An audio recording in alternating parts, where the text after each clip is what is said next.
Welcome to another episode of Distory with Kate and Kirk. My name is Kirk from walruscarp.com. We are heading back into the Hollywood Tower Hotel to discover more about the Tower of Terror, specifically the lobby area.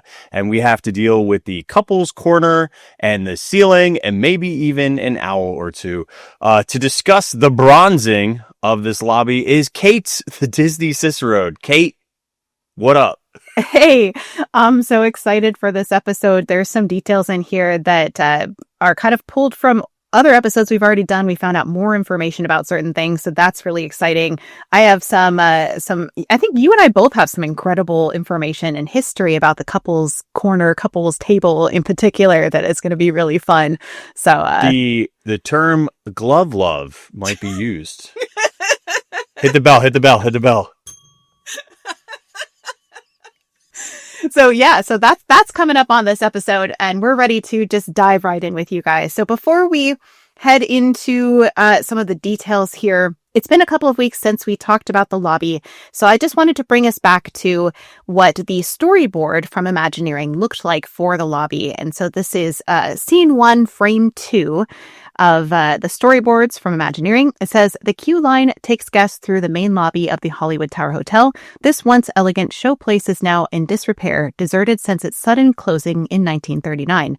All of the normal trappings involved in the day-to-day business of a hotel can be seen. So this picture just shows us an overview of the hotel with the couches, the stanchions, the check-in desk, and the fireplace, and just a little bit of the ceiling as well. So we have that one, and then there is also just a reminder of this artwork from Brian Jowers that is concept art for the lobby, just to give you a little bit of a feel for what they were going for when they designed this. And I don't know if I've showed this one to you before, Kirk, but this is actually the model that they made of the lobby.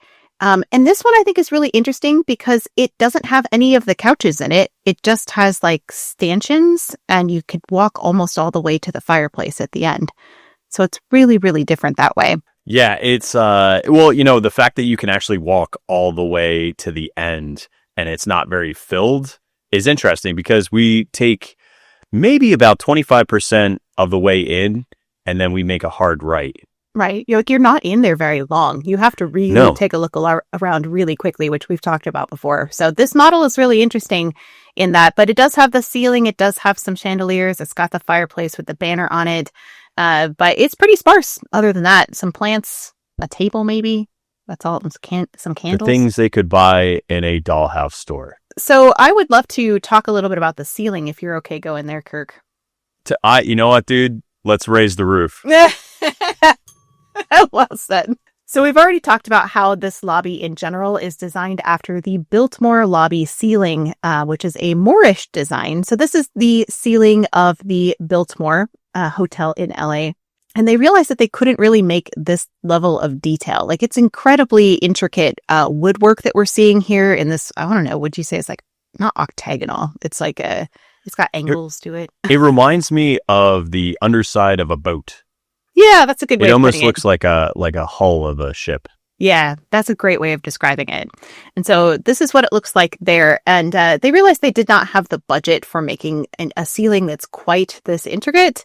So this is the ceiling we see now in the Hollywood Tower Hotel. So what they did was they actually made decals to put onto dimensional pieces, kind of like wallpaper. So it's not hand painted. It's actually just kind of like wallpaper that they printed, which I do have. This is what it looks like here from the color boards. This is the official Imagineering color boards for the ceiling. This one says Lobby Reflected Ceiling, Tower of Terror Scene 1. And this one is also another piece of that. You could see the lobby ceiling, Tower of Terror, MGM Studios, Florida. And I love that they have color swatches here on the right side. But this is basically what they use to just create this wallpaper. Instead of actually hand painting it, they just slapped up the wallpaper on there to make it look like it, which you wouldn't be able to tell from down below. Yeah. Kirk's raising his hand. It freaks me out. It freaks you out? Because it looks fantastic. Most of the time, I complain that things are not actual 3D or sculpts, and I understand why, the intricate woodwork that would have been and the adornment.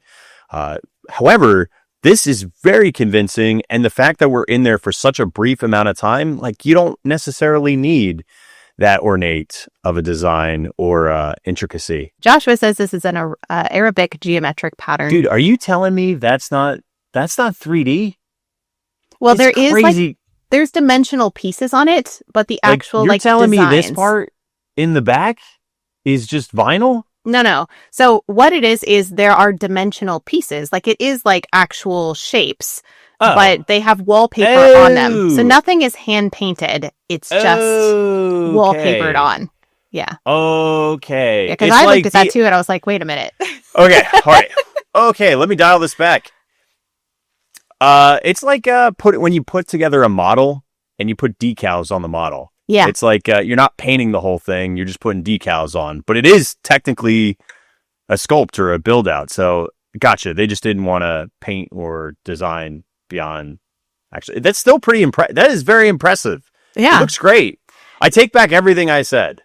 So they use this technique for the ceiling of the Temple of Heaven in the China Pavilion at Epcot as well. So just interesting. Aside. So now you're going to be staring at them. And you're like, those are just stickers. Maybe you want. I kind of wanted it to be really flat because honestly, I thought I was fooled the whole entire time. I thought it was an optical illusion. And yeah. Now it's not so much, but that is not painted. I get you. Isn't it neat? Gotta admit, it is amazing. I always think about this stuff, like what their printing facilities look like. Because when I worked at a beer wholesaler, not like this is like completely apropos, but like we did scrim banners, we did vinyl stickering. So like it always would make me laugh when we would have to like change pricing and we would just slap like a sticker on and it was like so obvious. But yet, like Disney does stickers nice. Yeah, they're nice stickers, high quality stickers. That's what we're looking at on the ceiling. Yeah, where'd they get their Cricut machine? It's pretty nice. Right. So the other thing we see on the ceiling besides the stickers is these ornate chandeliers that you see hanging from the ceiling. And these were actually from an old movie palace in downtown Seattle called the Fox Theater. So this is what the original looked like hanging up in the Fox Theater. The Fox Theater was built in 1929 and was demolished in 1992. So this is what it looks like from the outside. Over there in Seattle, Washington. This chandelier that's in the center of the ceiling is not the only chandeliers that they got from this movie palace. They actually have the other ones that are hanging up in here as well, although they split them, which is kind of interesting. So if you look at the ones that are on the sides, for example, you'll see these really intricate kind of almost like creatures. They kind of remind me of seahorses. Maybe they're like a phoenix, a dragon. I was like, I don't know. I don't know exactly what they were going for in this, but this is inside the Fox Theater. And then there's a close-up of what they look like. You can see there's like this creature that is holding this hanging lantern that looks kind of like, I want to say diamond. It's not really a diamond shape. It's like, I don't know what shape we would call that. So then we see this one is the one in the Fox Theater. And this is what it looks like now hanging in the tower. And as you can see, the creature is still there, but the lantern is different. So they swapped out the lantern that it's holding, but they didn't get rid of them because that lantern is actually overhanging on the sides. So those ones, there's multiple of them. There's not just one. There's a couple of them. So they just basically split them in half and they're like, we can get more use out of this if we hang these on the side and these on the walls and get different lanterns for the little creatures. But here's a nice good close-up of it. It's definitely a winged creature, like a serpent. Yeah, it's, you know what, I mean, honestly, it does remind me of like some of the seahorse varietals because there's like a bunch of different seahorses. Like there's not like just like one or two. There's like tons. And one of them looks like, I feel like there's like a flying one or something. That it doesn't actually fly, but you know what I mean? Like, what about this guy? You know, he's got a lot going on. He's got a lot going on. He does. Yeah. You know what I'm saying? Like he's a lot more ornate than a normal seahorse and he's got lots of little floaty flappies. Makes you wonder if they knew about those though back in 1929 in the 1920s. Dude, they had things that were called sea dragons. Check all these out, man. Like there's tons. Yeah. There's tons. Look at this guy. A leafy sea dragon. You're telling me that's not a leafy sea dragon or a weedy sea dragon? It definitely leans towards a seahorse of some variety is kind of where like a mythical one because he's got wings. So I don't know. But yeah, sea serpent like weedy sea dragon, I think is a great one. Let's go with that. Or a Philolopteryx tantinalis. That was almost a word. You can also see this is just another view of what they look like hanging up on the side there by the ceiling. And on the other side above the lobby check-in desk. So they're all around. I'm ready to go to the owl center display if you're up for it. The owl that we see in the centerpiece is actually a really famous sculpt from Jules Monet. Help me, please. Yeah, that's how you say it. For Monet. the love of Pete. Yeah. Thank you. He's a celebrated French animal sculptor, part of the 19th century movement that focused on detail, naturalistic representations of animals, and he's known for making incredibly lifelike birds in motion, particularly game birds, hawks, owls, and he used the lost wax casting technique to allow for intricate feather and muscle detailing. And the one that we're looking at is an owl that features lifelike owl in mid-flight with wings dramatically spread with its talons open, ready to land. And this was produced sometime in the 19th century, but is often recast for museums and obviously luxury buyers, all that kind of stuff. You can get a reproduction of this for roughly about $2,000 to $5,000. I found some other examples. So I found this great horned owl, and you can see that he's on this wood. It's the identical one to what we're seeing here in the tower. So if you want to buy yourself the great horned owl, you totally can. This one's actually... I found him on sale. Hold on. I got to pull mine up. I found him... For how much? Yeah, you can get him right now. He's the medium size, apparently. And you can get him for... medium size is $621.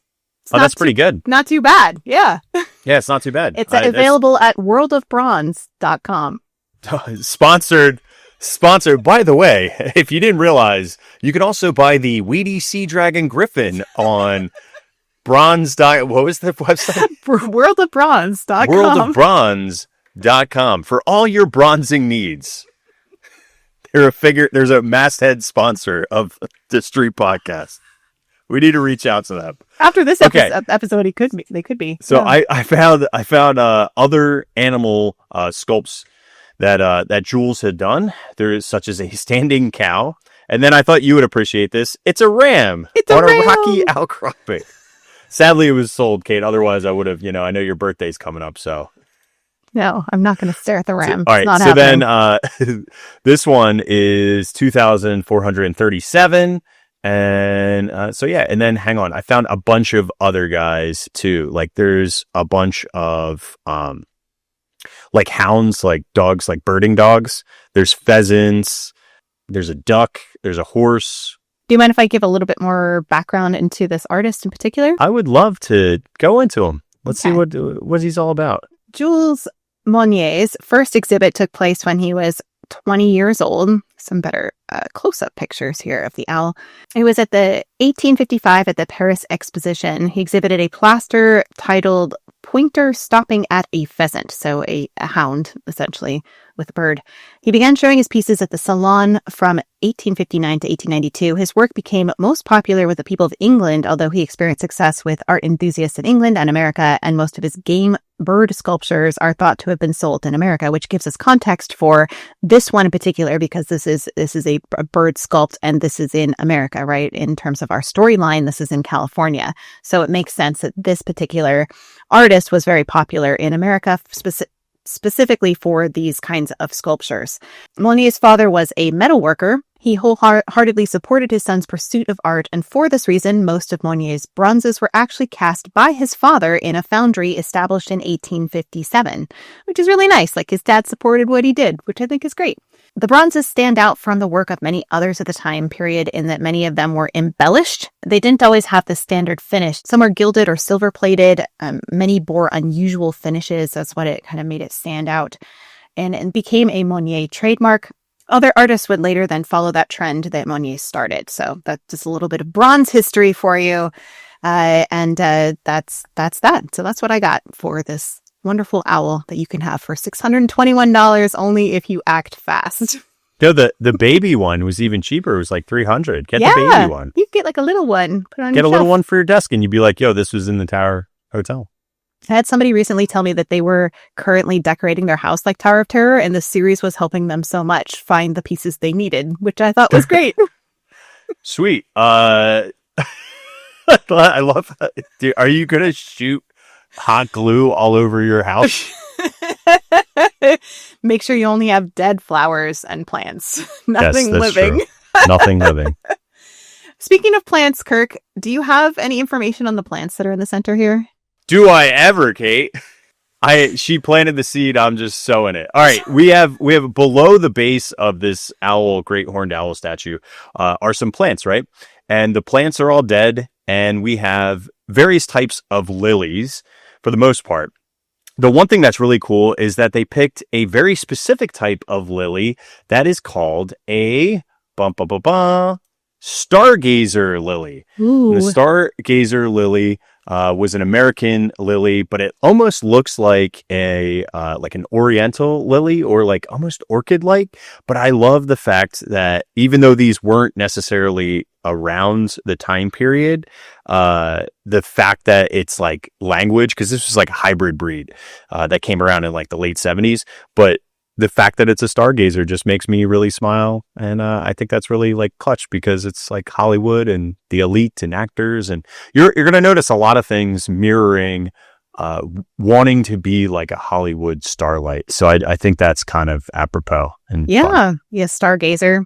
There's all the Hollywood stars stay there. That's very funny. It's kind of a hidden reference that nobody. A little hidden reference that no one cares about but us. Is that mainly what's in there, or is there any other varieties of flowers? There's a bunch of other nonsense, but really, no, it's mainly white lilies and stargazers. Yes, that's the bulk of it. Because you could see their long like green leaves and stuff like that. But yeah, it's mainly those flowering plants. That's awesome. I'm glad you looked that up because I certainly didn't. So this whole thing is sitting on a 19th century Belgian planter. But the pedestal for the owl is, as our friend Joshua joked, late 20th century flower street, meaning that WDI created it for the owl. So there is an antique and then there's not an antique, which is kind of like, that's something Imagineering does a lot, where they'll take the actual antique and then they'll mix it with other things to make it how they want it to be, right? Make sure you look at Etsy if you want to find where WDI gets majority of its props. You know, I just realized though, what? It looks like there's a lion on this there is a lion with the door knocker on it. Yeah, which we've talked about many times before. The history of door knockers is really dark, kids, and it's in our Snow White series in case you want to hear that, because we won't go back there today. But lions are really representative of of a lot of death, resurrection, those kinds of things. We've talked about this before, and I found it recently in the Louvre. I actually sent Kirk a picture of it because I was like, look, I found this lion that's like a funereal lion that was actually really neat to see in the Louvre when I was in Paris. So anyway. It was creepy. That's what Kate texted me. This creepy dead lions. It's a funeral lion. That's our friendship. That's it. Oh, wait. I went to France to look at a funerary lion. That should be on a shirt somewhere. Yeah, that's what I found in Paris. That's what I did. Most people find love. I already had my husband with me, so we're good. Okay. Before we move on and head over into the couples corner, which is what I like to call it, we have to take a just quick little break and talk about some of the things we got going on at Walrus Carp and Disney Cicerone. So Kirk, what do you have going on over there at Walrus Carp these days? To be honest with you, not a lot. No, I'm just kidding. You're like, I'm not working at all. No, we always are making shirts. The biggest thing is I don't have anything like grand to reveal because I've been working on, and I'm wearing not my own stuff, but I'm wearing an HHN shirt because it is spooktacular season. Yeah. So towards the end of this month is our big release for all of our Halloween merch. Although I did have a new shirt come out when we found Beware of Phantom Phil haunting Tom Sawyer Island. So that was kind of a fun little design. It reminded me of like an R.L. Stein kind of book cover. Yeah, that's fun. I love that. There's new stuff coming, but honestly, I just been working so much on all of our Halloween merch that's coming out, but TBD, not showcasing anything, but you can get a ton of other clothing and sunglasses and croc charms and t-shirts over at walruscarp.com. Yeah, and honestly, like both of us have been traveling an awful lot with our families too, and that takes time and it's important. Dude, I've been living out of a suitcase. Yes. And I know you have. Same. It's I didn't even pack mine. This has been the most, yeah, honestly, dude, my toiletries don't move. I'm like, you live there now. Yeah. This is your home now. Yep. Yeah. It's true. All right. Well, I know you've been busy, but what is going on in the literary world of Kate, the Disney Cicerone? I am working on writing 2 new books, one that I'm researching and one that I've already about halfway through, which is for my nonfiction series. But I did want to talk a little bit about this one, which is the 3rd book in the Pixie Dust in the Park series, which is called Who the Mirror Reflects. And it is, I just thought it would be appropriate because a lot of people are sad that the Liberty Bell closed from Rivers of America. And I included that iconic interaction between the Liberty Bell and the Walt Disney World Railroad when they do Shave and a Haircut. It's like going all over the place right now. And actually that was such like before it was popular, we were doing it here because Kirk, you mentioned how just when we were riding the train one day, how this would make such a great, romance story about, the engineer and the person who's working the steamboat and how they communicate with Shave and a Haircut. And I was like, yeah, I'm going to steal that. So I did. And I wrote a book about it. And that's what Who the Mirror Reflects is about. And it's served as the basis for the story. It's a complicated romance between 2 cast member friends that incorporates a lot of Disney history, both about the Liberty Bell and the railroad, and has a little bit of the Sunset Boulevard too in it as well for Hollywood studios. It also has a graphic design element in it that pays tribute to something that is now extinct as part of the Magic Kingdom. So I'm not going to spoil it. I'll let you go find it for yourself, but it is something that's really special that's inside this one. So Who the Mirror Reflects is available on Amazon and is also available on Audible if you prefer to have it as an audiobook. But as I love the fact, honestly, is that you have forever captured a moment in Disney history within your own history of your writing. So I think that's like really, really special and unique because not a lot of people have that. Yeah, thank you. I appreciate that. This one really spends a lot of time on the river and the rivers of America. So if you're sad about that going away, this might be a nice read for you to just kind of put yourself there mentally and remember what it was like. So yeah, for sure. I love that. Yeah. So we ready to move on to the couples corner? Let's do it. Okay. So I'm calling this couples corner. It's not really a corner. It's kind of like the left-hand side of the room, pocket of the room, I guess you could say. And there's a little bit of storytelling here that it's a couple, maybe they're on their honeymoon, maybe it's a romantic date. And we'll get into like the details of it in just a second because this is where we're going to spend the bulk of our time for the rest of this episode, just FYI. So buckle in, kids. We got a lot to share. But the chairs here we've talked about before. They're authentic 17th century Portuguese Renaissance chairs. This is 2 out of 6. There's others that are at the mahjong table. And each chair is worth roughly $9,000 today. So they're extremely valuable. Guests should not sit on them because they are legit antiques. And do you remember, Kirk, when I said that it seemed improbable that Imagineering would budget like $56,000 for these chairs or whatever? Yeah, like they had to have gotten these cheap somehow, and like they were thrown away or donated or what? How do they get these things? Well, so I might have an answer thanks to a Distory listener on YouTube named Heavenly One. I don't know their real name, but thank you for whoever you are. They said the dining room set is the same set as the dining room set in the Hacienda de la Vega in Zorro, so it's more likely that Imagineering raided prop storage than purchasing the identical set. So back in the 1950s, the team that did the set decor for Zorro sourced a lot of antiques from the 18th and 19th centuries to give the show an authentic early California look. So there are some high-priced antiques sitting around in Disney storage. So that's what they said. And I was like, okay, I'm going to dig into this a little bit more because I was like, this is crazy if this is true. So I found a quote from Bill Cottrell, produced the show. He said, Walt wanted to do the series with some notable authenticity. He said he wanted a show that would teach people about the time when Zorro lived. He wanted realistic sets, props, clothing, food, everything. And actor Britt Lomond recalled, Walt wanted to make sure everything was right, even the smallest item in the room. So I'm like, okay, so Imagineering now would not spend that much money on the chairs, but Walt Disney, yes, he would spend that much money in 1957 to get authentic antiques. Absolutely. Because you remember he did that, multi-million dollar, I want to say $1.7 million he spent on the Plaza Inn just to get like antiques for it. He was not afraid of spending money to make things very authentic. So now it's all kind of coming together because I'm like, these props might have been in storage. So I looked through Not a lot of Zorro episodes, because I'm going to be 100% transparent. I know some things about Zorro, but I have not watched all of the series. So I pawed through a couple of episodes to see what I could find, and I found some chairs and stuff. I'm like, okay, well, this one's not it. Like, I was looking around in the hacienda, and I was like, started to see ones that look like they could be it. That looks pretty similar. And then this one here, I'm like, oh no, that's probably it. So I think in this particular scene, they're like having a sword fight over this table that's in the center. This one is from Old Acquaintances was the name of the episode. I want to say season 7, episode 21 of Zorro, in case you're looking for it. But I think it's in multiple episodes because this is just part of the set design. But you can see the chair there is at the table. And I'm pretty sure that's the same one we're seeing in the Tower of Terror now. So, but it doesn't stop there, Kirk, because this is the coolest find I think I found yet here. So guess what else I found in this room? So Swords?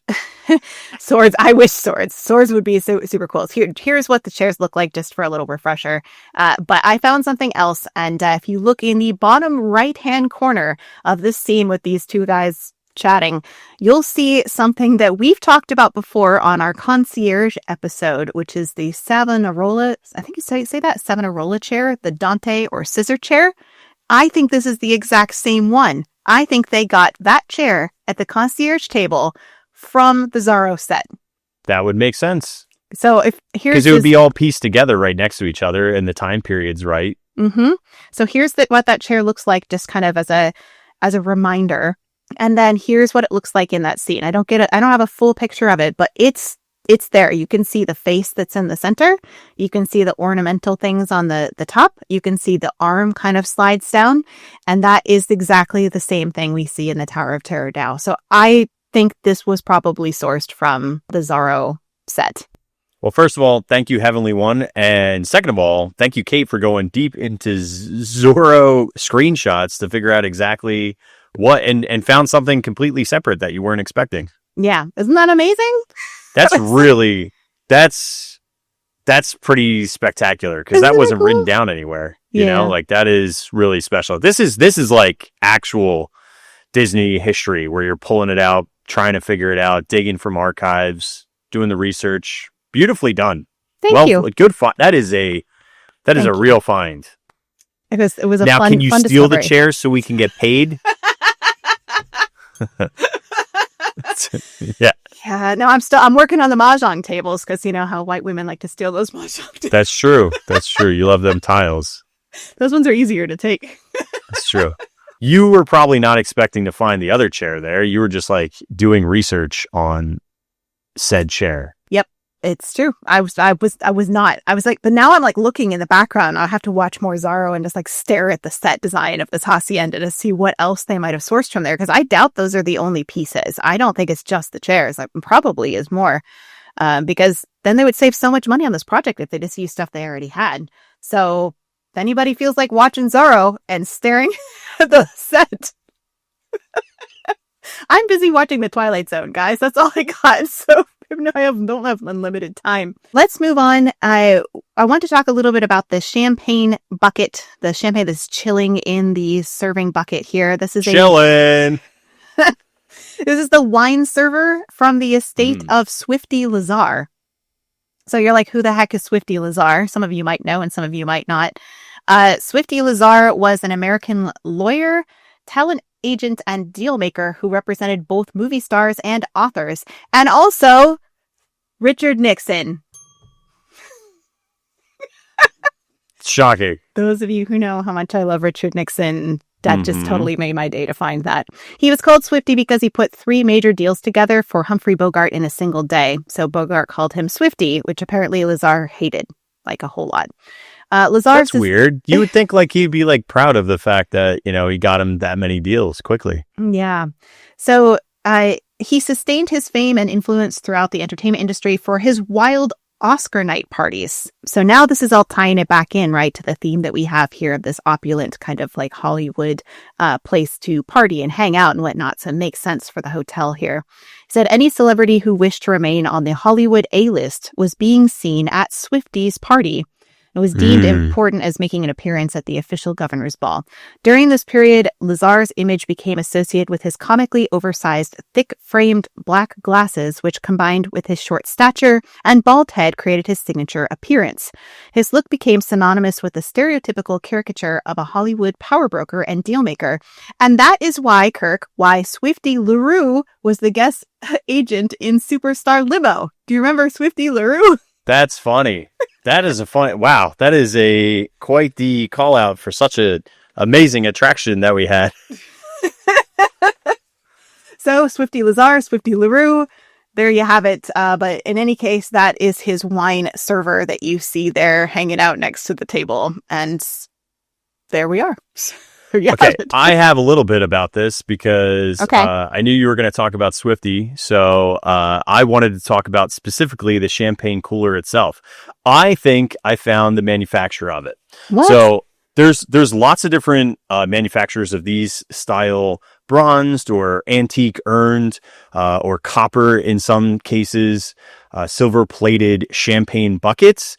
But there's very few that made them in the early 1900s that were considered like elite or upper class folk would want them. And the big one was Sheffield out of the UK. So I was looking specifically, they use this like, the only way I can say is like a geometric, like oval pattern that is on the bottom of these. So like it's very similar, although the handles are different than the one that is in the tower. The bottom is very, very close. And here's another example of one. I thought you would like this one because it also has a lion door knocker on it, which I thought was cool. But they've made so many of these things and they're all ornate, but they all have that similar bottom type. Some are more ornate and use like floral arrangements as well, but almost all of them use that oval circular pattern around the bottom and the sides. And just a little bit of tiny history on these guys. It's just so great looking at like look at this dude.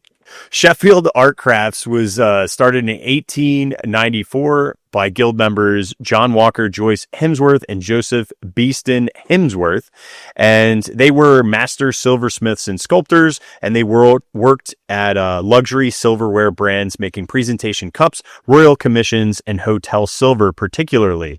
So it obviously has lots of symbolism and purity and craftsmanship over like mass-produced buckets. And for a Hollywood high-end elite hotel, this would be something that they would bring in, would be a Sheffield bucket.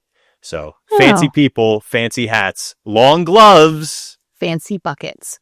And fancy buckets. You know, it's really interesting too, just looking at this. You remember the tea set we had also on the tea cart was all silver and then very tarnished. So it makes sense that they would pick something else that was silver and then it was tarnished so to show age, you know? Yeah. Yeah, for sure. Well, that's interesting. Thank you for finding the exact one. That's awesome. Mm-hmm. Other things we see on this table. Yeah, do you ever feel like you're on Antiques Roadshow? Yes. Like, I feel like that all the time. I end up on like auction sites and heritage sites and eBay and all these. And I'm like, what am I doing?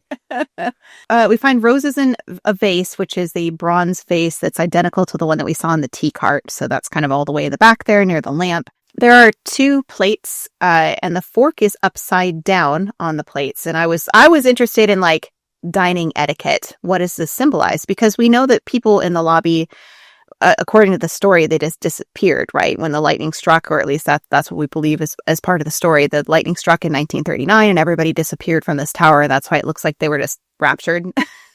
So what does it symbolize in dining if your fork is upside down? So based on formal dining etiquette, resting your fork and knife in an upside down V position on your plate with the tips of the utensils facing each other indicates to the server that you are not finished eating and are simply taking a break.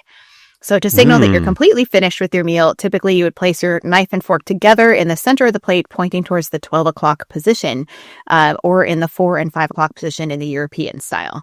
So obviously that the fork upside down like this in the way that it's positioned on this plate means that they were not finished eating, which is interesting because like, do we see any cake on these plates? Aren't these plates empty? Yeah, the food wouldn't have vanished. Right. So I don't know what they were still going to eat, but that's what it's supposed to symbolize. So yeah, weird. Yeah. Weird. Yeah. This is the red circle version of fogo de chao. You just put your fork on your plate.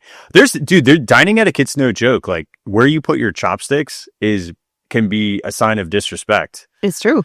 Yeah. So yeah, you got to be really, really smart and wise about your etiquette. And they have, although some of the things, dude, I didn't know this until TikTok etiquette has hit me. I don't know. There's this one gentleman who comes on there and is always talking about etiquette. Oh no, we all know that guy. The peas, dude. How do you eat peas? I thought you just shoved them on the thing. You don't shovel. You don't shovel. You don't shovel. You skewer. You know how annoying? I would never eat peas out with that dude. That dude would be a nightmare to eat peas with. Yeah. If I can't shovel, I would use a spoon if I had to. Like I would not before stabbing. Yes. 100%. Stabbing peas is insane. Yeah, that's so time consuming. Other things we see here are napkins as if they've been placed on a table and they're not on their laps. So if they were dining, to me, I'm like, this is a little bit interesting because you wouldn't put it on the table unless you were going to like get up. But even then, I feel like you're supposed to leave it on your chair. Yeah. Yeah, you got to sink your sail. Yeah. So, but then there are two glasses and the one on the left has a lipstick imprint. And I feel like, Kirk, you might have something to say about this one. How much time you got, sister? I'm ready. Hit me. Okay. Let's get into lipstick of the 20s. What we see on the glass here at the Hollywood Tower Hotel is a clear imprint of a color. It's like a deeper red, which we'll get to in a second what that shade is. But what is this made of? Back in the 1920s, most lipstick was wax-based sticks, mostly beeswax and cocoa butter, mixed with a carmine dye from sometimes beetles for the red pigment, which is not that uncommon. Ew. Frankly, actually, when I was in the beer business, there was a Schafferhofer grapefruit, which is super popular in Disney culture. If you went to Epcot and you went to the Germany booth, everyone loves the grapefruit beer. That's Schafferhofer. Schafferhofer used to be dyed with beetles until people figured out that they were beetles and freaked out. They didn't want to drink beetles, so they changed it to like beet juice, I think now is how they use to color it. But anyway, they also used sometimes hydrogenated castor oil or lanolin for a smooth texture. And they were typically in metal lipstick tubes with push-up mechanisms. So one of the cult favorites was this Tangy, and it appeared almost orange, but its big claim to fame is that it would stay on for 24 hours and it would adjust to your natural lip color. So a lot of time, like if you look at this ad, it goes on orange, but it works for every complexion or lip style, I guess, is what they're trying to. Right. That sounds like wizardry. Well, come on, dude. It's literally makeup salespeople. This is like a dime a dozen, you know? But this is another style one is Pompeian, which is the Bloom of Youth lipstick. And you can see on this one, the old style, this is before the screw top mechanism. You know, it had like a slide feature, and I love seeing it in a metal case. I just never thought about what lipstick would be in for the start, but and then there's a bunch of different other brands, but we're going to talk about one that makes perfect sense specifically for the Tower Hotel, and that is going to be made famous by this guy right here, Max Factor. Yes, Max Factor. So Max Factor is basically the Hollywood color. So I'm going to branch out and take a argumentative guess that this would be Max Factor style lipstick, which was noted for having one of the first mechanisms that were a screw top. So like it would actually push up from the bottom from screwing the bottom of the lipstick itself. So you can see on the bottom, there's that little turner for it.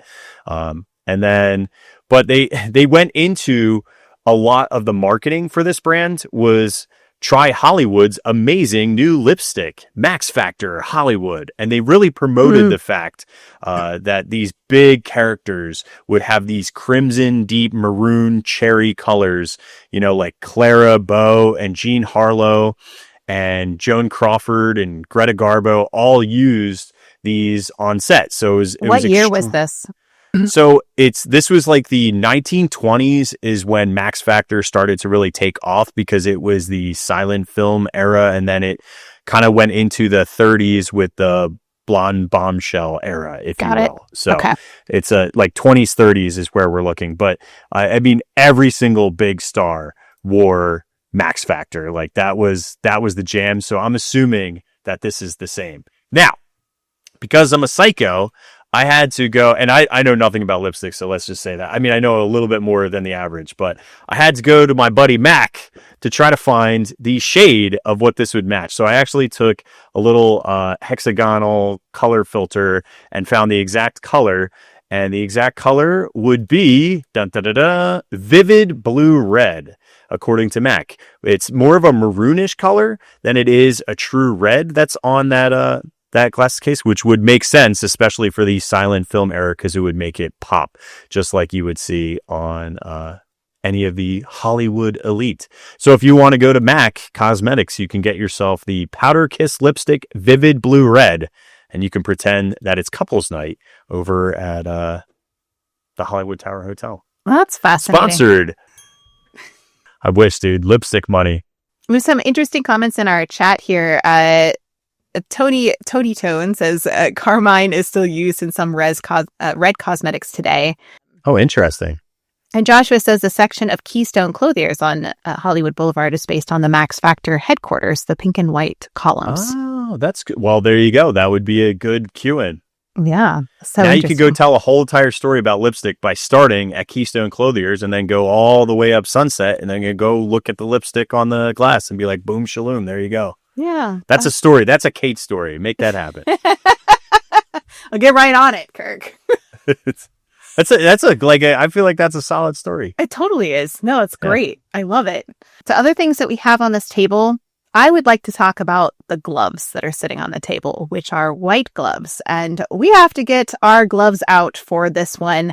I couldn't find mine that had fingers, so I have fingerless gloves. So I feel like I'm an imposter. I know. The fingers are like a big part of it, dude. That's all I could find on short notice. So let's talk a little bit about glove etiquette, Kirk. So wait, do you actually wear those? Yeah. Oh my gosh. They're evening. You really are gloves. the Hollywood elite, dude. Holy cow. It's only for like when I do, fancy things. So elbow length gloves like these ones suggest evening wear. Shorter gloves were worn in the daytime. And in 1930s etiquette, I have when a lady wears gloves should be worn on the streets of cities and large towns when going to church, going to luncheon, dinner, or reception, to a dance or wedding or an official function. They are also worn to a restaurant and in the theater. So they're eating here, obviously, in the place setting. And so the fact that they're eating means that she took off her gloves to eat. So it says smart women usually wear gloves while traveling on a train or plane or any public conveyance. On formal occasions, gloves are worn by the guests and by the hostess while she's receiving. So when a lady removes her gloves, because the gloves are off and they're on the table, right? Gloves must always be removed before eating, drinking, smoking, playing cards, or putting on makeup. So if you're over at the mahjong table, you probably got to take off your gloves as well, although we don't see any over there. So perhaps they're not women playing mahjong, which maybe they're men. I don't know. Is that something? I just realized I would lean towards women only because that's kind of what it was geared toward, marketed to, at least from what we gathered from the mahjong guide. Yeah, they're the ones stealing the tiles, right? So but discretion was required and gloves had to be removed under the table and then placed on your lap, which was covered by a serviette or napkin. So you would be like, if you're taking off your gloves while seated at the table, you got to do it under cover here. Okay. And apparently this is still considered proper etiquette. You would never lay them on the table like it is said here. So this is actually not, the napkins and the gloves are not set as they probably should be. You should have discretion about where your gloves are placed. So this is kind of incorrect in terms of etiquette, where the gloves are on this table. It says at dances, long gloves would be part of a ladies' ensemble, as such kept on. When gloves are worn merely as a covering for the hands, such as a heavy winter coat or gloves, they should be removed with the coat. So those are your rules for gloves, ladies. The most important point in choosing gloves is to make sure they fit and are comfortable. Gloves that are too tight and tend to make hands look like sausages. That's what it says from this 1930s guide. I didn't say that. Just that's what it says. White or beige gloves are especially appropriate for any costume, which these colors will harmonize. Black gloves are always smart, formal occasions that do not demand but somehow suggest white gloves. So that's what you see in this. It's more of a formal occasion. So she's wearing her white gloves. In the 1800s, this is kind of interesting, gloves also played a significant role in affairs of the heart. Because of the strict rules of conduct, it was difficult for a lady to communicate her desires. Like, have you ever heard, Kirk, about like the paper fans and how they would have like a fan language? Have we talked about this before? Well, I don't think we have, but interesting, but makes sense. Yeah, well, the same thing happened with gloves. So like fans in the Regency era, but in the 1800s, it was gloves instead. So propriety was key, and a young lady's reputation could be easily ruined. So to avoid any unpleasant situations, many books were published explaining the meaning of specific signals to help a lady show her true feelings and not be caught by doing so. So basically, this was like a secret code without having to be in direct contact with your suitor. You could kind of communicate, maybe across the room, maybe like so. That's what we're going to do today, Kirk. You've got your gloves and I've got mine. And so we're going to communicate. And you don't have to put them on. I think you can just kind of like have them. I don't think you have to put them on. I think you just have them with you. So dropping one of the gloves, just drop one, means yes. Dropping both gloves means I love you. Oh, jeez. Let me hang on to these suckers. Only do that one with Mel. I'll do it with Elliot. Using your gloves as a fan, fanning yourself with your gloves, means introduce me to your company. I don't think you have kitchen gloves and they're like rubbery. That's what I got, dude. It was my screen printing gloves. They were out in the garage. Okay, so if you turn them inside out, I don't know if I can do that. It would take me forever. But if you turn them inside out, that means I hate you. That's messed up. If you fold a glove, it means get rid of your company. Oh, that's crazy, dude. You see somebody fold your glove, you're like, oh, we gotta go. If you toss your gloves to the side, let's put it in my water. It says like toss them up gently. Toss them to the side. Oh, that hit my mic. Hold on. That means I am engaged. So if somebody's giving you advances and you're like, get out of here, I'm like, toss my gloves aside, like move away, get away from me. Pressing the end of the tip of the glove to your lips, which I don't have those. Maybe you do. You get to do this one. So you're wearing it like this, means, do you love me? Just crazy. Holding them together loose in my right hand means I'm satisfied. And tapping the chin with gloves like this means I love another. Go find somebody else. That's like the kiss off. So there you are. That is some glove etiquette. I do have a couple of great pictures of gloves from the 1930s era when we're set here in the hotel. So this says fashion 4, and you could get some gloves for 69 cents a pair. Prices have gone up. I found one other one that said right hand with your naked thumb exposed. Who's doing this? Like, that looks so weird. Yeah, I'm not doing that. Yeah. This stuff is wild, man. And isn't it neat? Like, listen, it'd be nice to have some cue-ins, gentlemen. Do you know what I'm saying? Yeah, and it was also, women could also communicate that way too, but it was mostly meant between a woman and her, like somebody who was interested in her, as you can see. So some other gloves that I found, here's some more shorter models, some that are just netting and not full fabric. So these are a bit more of like day gloves, the shorter ones. These ones are 49 cents imported suede fabric, or $2 for genuine kid gloves. So then I have like goat gloves. Goat gloves, yes. Well, yeah, like kid, like isn't that like a goat? Is goat, yeah. And then or I like have actual children. I don't think it's children. I hope it's not children. Then they have dress gloves that were styled in Paris. So that was the way that they're marketed. Dude, these gloves are horrifying, dude. What is this, Edward Scissorhands? It's definitely like a drawn picture and not a photo. It looks like somebody's like weird fetish gloves. They don't look like normal gloves. They're just very odd. What do we say? Turn them inside out for like a hate, get away from me. It was like which one was get away from me? It was like tossing them to the side. Like, toss all these ones to the side, please. Anyway, that's all I have about gloves. And if you're interested, look up fans also in the Regency era if you're interested in this kind of thing.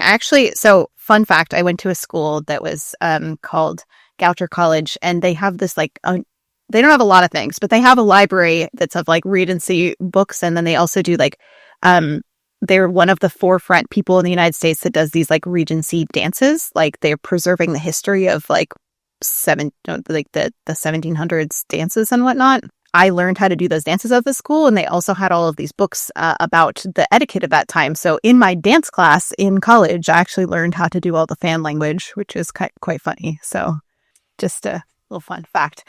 But anyway. I found a picture of Kate in college, if you want to pull it up. That was Kate at one of her Regency dances, and she kept her gloves on for this one. I got to turn mine inside out. Hold on. It's the most Kate thing I've ever heard.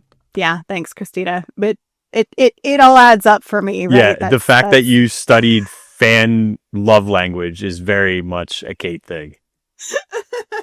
I should really write books from that era. I love it, though. That's funny. That's very funny. Next to the gloves is a gold purse that has this like diamond shape and some fringe on it. This is as close as I could find to something that was from that era. Do you have anything else about the purse that you found, Kirk? This is from the 1920s, and it used gold glass seed bead for a flapper-style purse. These were obviously very popular during the Roaring 20s and matched similarly the style of dresses that were worn. So these evening bags became a fashion statement, and they were functional, especially for somebody that was dancing and drinking and socializing. This could be worn at the wrist or carried by hand, perfect for your lipstick. Oh, yeah. Cigarettes, don't smoke, kids, but cigarettes, and your compact or folded cash. This one, the one that I found, which for $79, I feel like that's pretty good because this is from the actual 20s. And you can see that it is that clamshell style closure, which is pretty neat. And I love that these are all these hand-strung beads. Very unique, and it's just very classy. And I feel like this probably costs similarly in the 20s because this was all extremely ornate and well designed. But they used swaying fringe particularly to give you that visual rhythm and movement, much like you would see in the dancing style of that time.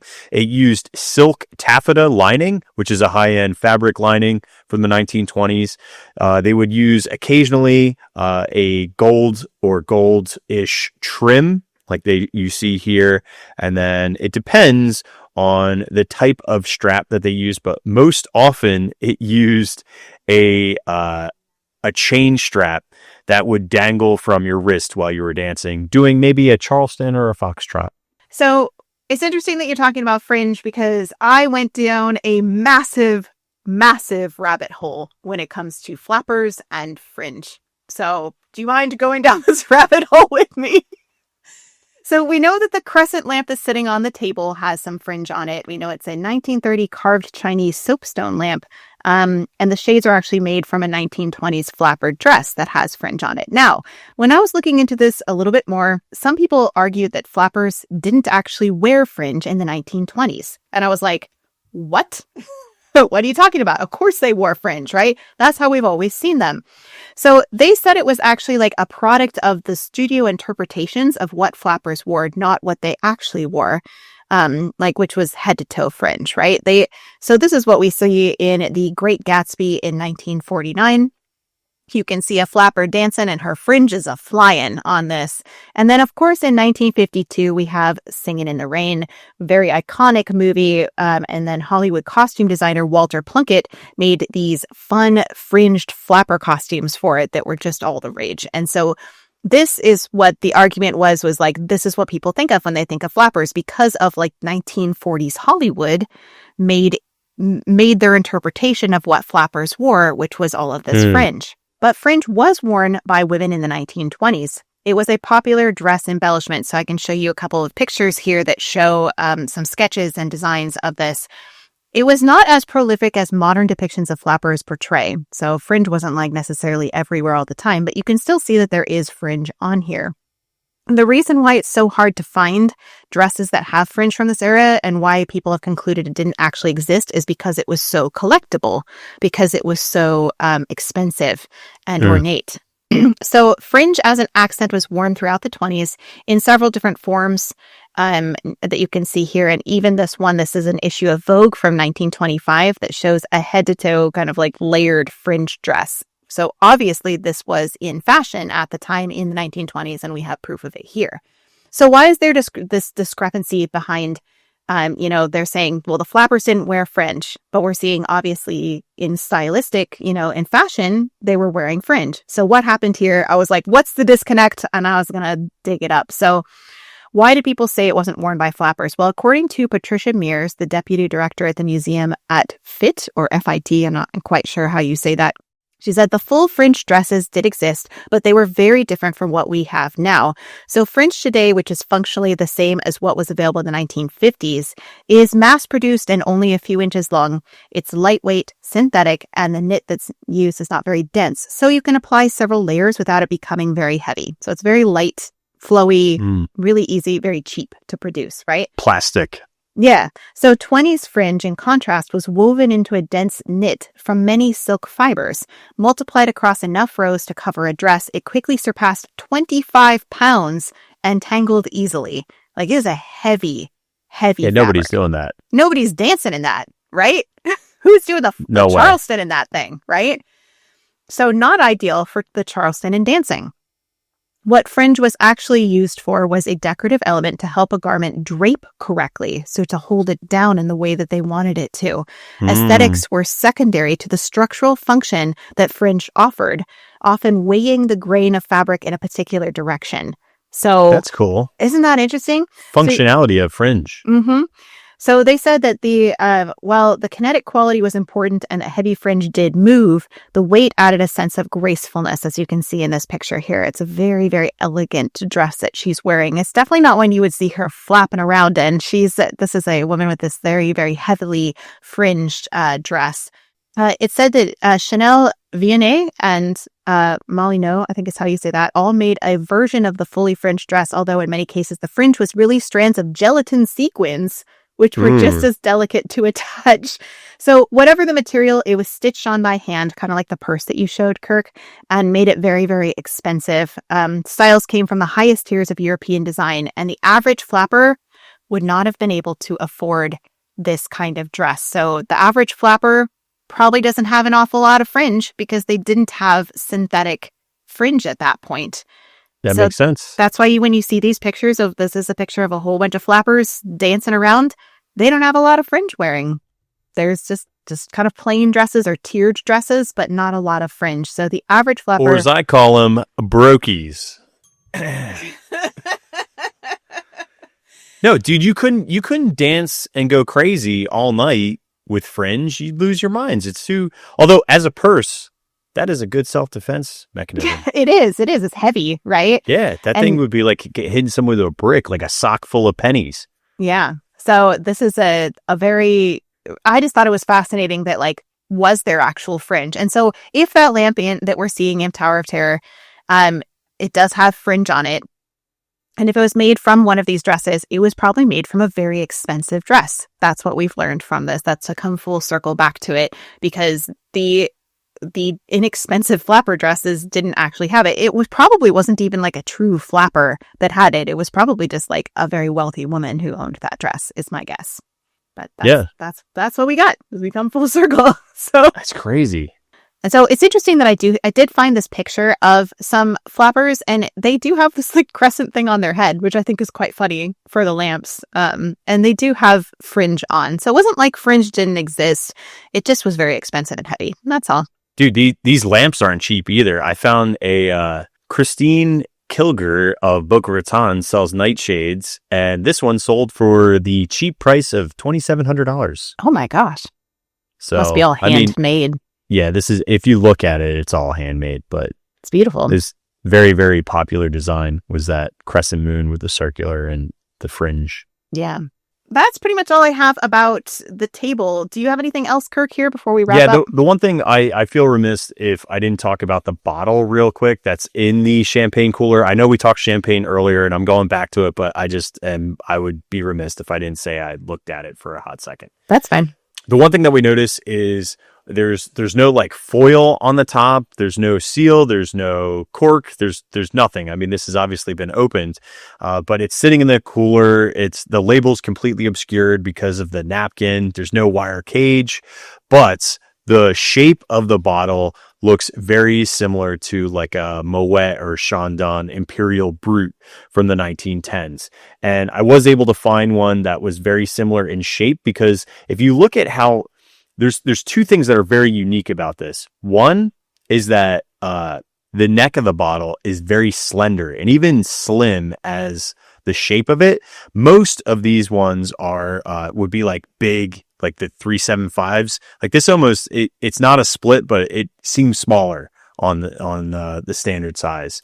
But I did find a 1920s Moet that looked very similar in terms of shape, that was very thin and obviously very popular during that time period. So that's plausible. But the big thing that I liked, and I'm just going to pretend, is that, dude, I don't know if you remember this at all. Do you remember the Lusitania? Uh-huh.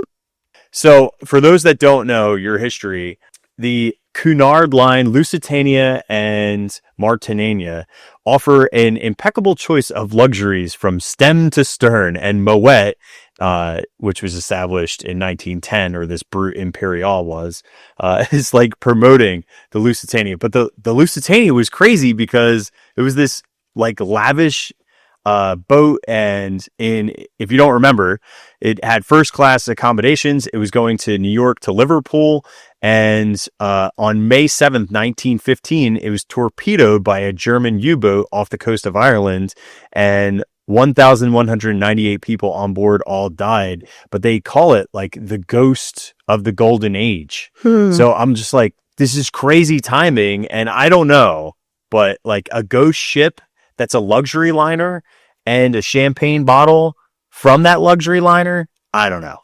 This is just me making inferences. It's not actual history. This is just me having fun. No, that's really interesting, though. I mean, if you think about it in the context of, like, we talked about what was over at the concierge desk, and they talk about the cruise, is over there. And also the tea set that throws it back to that one as well. And that was all from... that's from the passage on the Lady Anne, season 4, episode 17, which is basically a married couple gets on the Lady Anne ship, which is basically just disappears and it's going to vanish. And so all the people try to like get them off the ship because all the elderly people know that the ship ain't going nowhere. So the idea of kind of a ghost ship is already there for the Twilight Zone. So that's pretty great. That's what I'm saying. Well done. I had to jump a little steps, but we got there. No, it's interesting. I didn't even think about the bottle in it. Of course you would, though, because of your background. So that's great. Mm-hmm. That's awesome. There you go. Well, thank you, Kirk, for that. Booze cruise, dude. And I love that they have the like little napkin wrapped around the bottle too, because that's how you would present it, I was really hoping the top was off and they sabered it, but I didn't know when sabering started, but it wasn't. I don't know what sabering is. Is that when they chop like that's with when a sword? That's when they take a sword and they chop it off like elegantly. That would have been cool. They should switch it for one like that just for fun. And they should add a sword from Zorro. That's what. Oh my God! You took the words right out of my mouth. Sword from Zorro, saber that sucker. Oh my gosh. Well, I feel like that is enough for a whole episode right there. Gosh, like we only did the center of the room, the ceiling, and the couple's corner. That's pretty good. We're almost through the lobby. Yeah, I think the next episode will get us there. Yeah. Reception desk is going to be quite long. Yeah. There's a lot to unpack there. Was that a joke? For the suitcases?